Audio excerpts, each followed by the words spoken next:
Welcome everybody.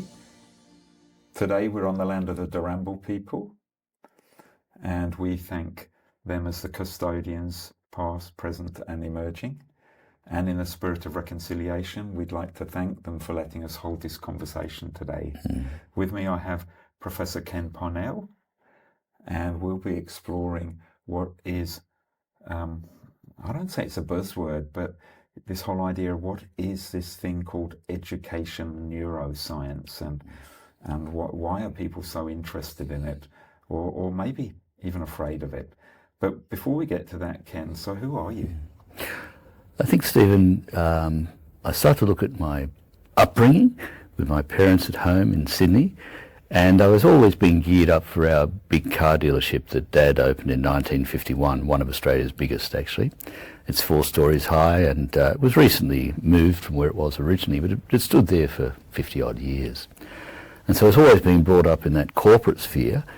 And at age 18, I was told by Dad that indeed we no longer need you as the managing director, etc., because I've had a merger. And so that suddenly came out of the blue, which was interesting, let's say, as I look at it now. And so I had a change of being trained as an accountant at the University of New South Wales to do what you like, son. And in that era, of course, one did as one's parents sort of prescribed for you, and I was in the car business, end of story, and other companies we had. So moving from that to teaching was a big deal. What happened originally was one of my teachers of Year 12 said, "Ken, you'd probably make a very decent teacher." And I went, "You're joking, I'm going to the car business." And she set up the thought, because I actually thought very much of her as a teacher. I liked her teaching in that and appreciated her. I thought, you know what? I think I'd like to do that. And it happened to be, a few months later, I actually became a Christian, and I said, what should I do? So moving from the corporate to, teaching's not a bad idea. And I was fortunate enough to get into what was then called Sydney Teachers College, which is now part of Sydney University, and managed to complete my original course there, and it was in geography and economics, mainly business studies. And so I got the geography prize because I got the highest GPA. I was fortunate, and so I got that across the degree. And then later on I converted that into a Bachelor of Education, again graduating with distinction or whatever from Sydney. And that was a great thing, because I walked across the stage at the Opera House of Sydney and collected it. The only one of my 3 or 4 that I've had that I collected. And that was quite an experience. So it really affirmed that you're in the teaching area. And I also went over to the United States and studied at Michigan. There were about 3 or 4 top geographical educationists in the USA at the time, and Professor Joseph Stoltman was regarded as arguably number 1, and he certainly maintained that pretty much ever since. So I went over to study with Joe, and Joe went away for the year while I was there. He was on other things, so I had to work with others, but we've maintained our friendship ever since. And he put me up for the nomination of an Outstanding Alumni Award back in 2014, which I was fortunate enough to receive from the university. So they flew me from here in Rockhampton over to Kalamazoo via Hawaii, and then receiving that. So that was a great honour and a pinnacle of some of those achievements. So from being sort of teaching to I really love teaching and what it can do for other people and myself and so on, and the community and so on. Do you have a special, as a teacher, do you have any special, I call them techniques, that's probably not the right word, but is there any kind of forms of teaching you'd like to share with us which you think you've been particularly attracted to or enjoyed? Well, these days, of course, I would describe them as brain-friendly strategies and techniques, ones that align with things that are constant or fairly often anathema in schools. So I asked one of my friends who's a top neuroscientist, world-renowned, I said, "Peter, how would you describe Australian schools? Because, a number of them around the world are fairly tough with what you have to do. You look at a bunch of different countries." And he said, "Ken, not much better than most of those." He said the big problem is they're fear-based instead of brain-friendly, encouraging people to thrive in learning. And I asked him, "What do you mean?" So can I just interrupt you? Is this before you started getting into all the education neuroscience, or were you already a bit into that world? Well, I was a bit into that world because my PhD that was done at the University of New South Wales, graduating in 91, started it in 88, was in cognitive neuroscience. So I had that love of those things that were related to the brain and so forth early on, did the PhD in the area. But because I have one kind of feel there is, it is a kind of a buzzword, this educational neuroscience, but it didn't exist then? No, not at all. In fact, whilst we can trace neuroscience back for almost a couple of hundred years, and you could argue that the likes of Freud and that had some reasonable ideas, not very accurate, around neuroplasticity, for example, we started to get better insights in the 30s and so on, and it was an electrical model because that was the technology they had of the day. And then it became what we call the medical model, get the chemicals right and the soup will be okay, and that was in the 50s and 60s. And then in the 90s there was this marvellous machine that came along called a fMRI. And so the magnetic resonating machine, it was a functional one, and it became available in about 91. And it became common in Australian hospitals in 2000. So the field of neuroscience has truly been building since probably the mid-80s, but it hit the ground running from about 2000. So it's really the last 30 years. Now there's a subfield, and I guessed with my gut that it was about 5% was educational neuroscience. And then I had a look at the publications that were coming out around the world and found out it was 5%. So the gut feel was fortuitously correct, or in the right ballpark. So it's a more modern one, which is really only 5 to 10 years old.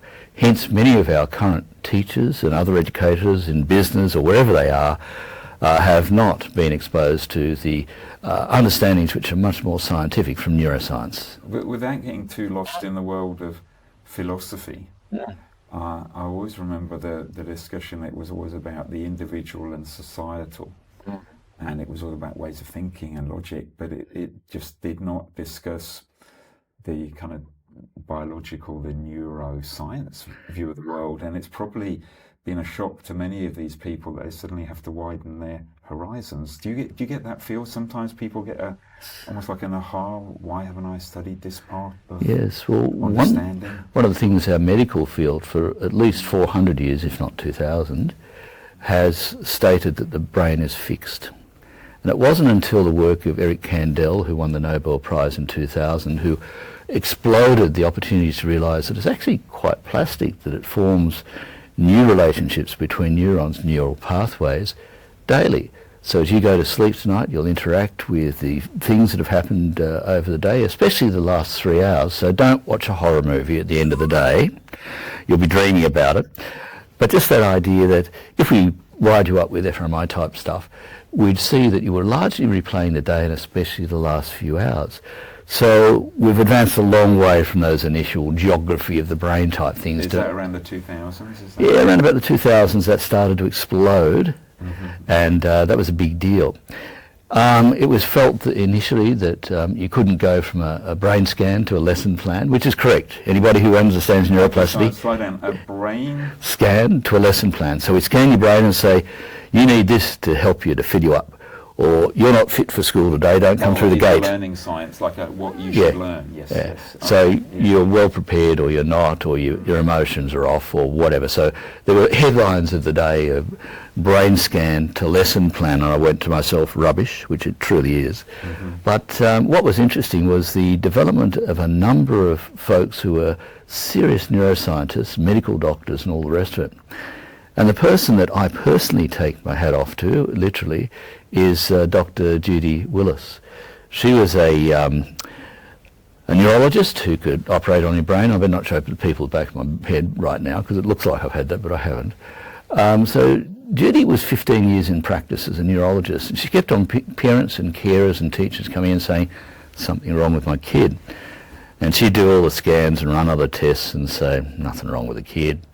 What is wrong is in school land. So she decided, rather than sitting in her armchair working out what to say on this matter, that she'd become a registered teacher, which she did, and she taught for 11 years or whatever it was as well. So for me, she's one of the go-to people who's at the forefront of neuroeducation because she understands the science very well. She translated it for teachers brilliantly. And there are many who have now followed in Judy Willis's footsteps. But that's the sort of thing that I really appreciate, where we know a lot of things from psychology, we know a lot of things from education, some of things continue through to today, And in some cases we now have evidence that says, well, that education idea is no good at all, or that psychology idea needs this tinkering with to get it more correct with the evidence that we now have.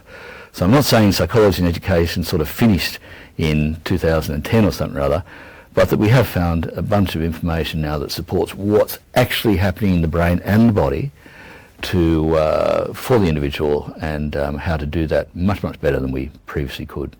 You know, thank you, Ken, because what we're getting is this fantastic world of, it's almost like the birth of a new way of thinking about teaching and learning. It is. In some ways, it's that nascent start of something new. And you're talking about something that's changed in the last 20 odd years. Well, yes, yeah. And what I love about that, as I said, Stephen, is that it doesn't discount the old. It sometimes has to, say wrong there, but it actually adds to in a much more nuanced way. So whilst it's not true you can go from brain scan to lesson plan, you can come pretty close these days. And I read just in the last few days how there's a real-time fMRI these days which just blows out of the water that technology that became common in 2000. So there are many other scanning techniques, but that's just one that's commonly used. And yeah, I'm just fascinated that the neuroscientists who have to interpret those images and work with them, including some education people that do that, are actually giving us really good guidance on brain-friendly teaching strategies and learning strategies.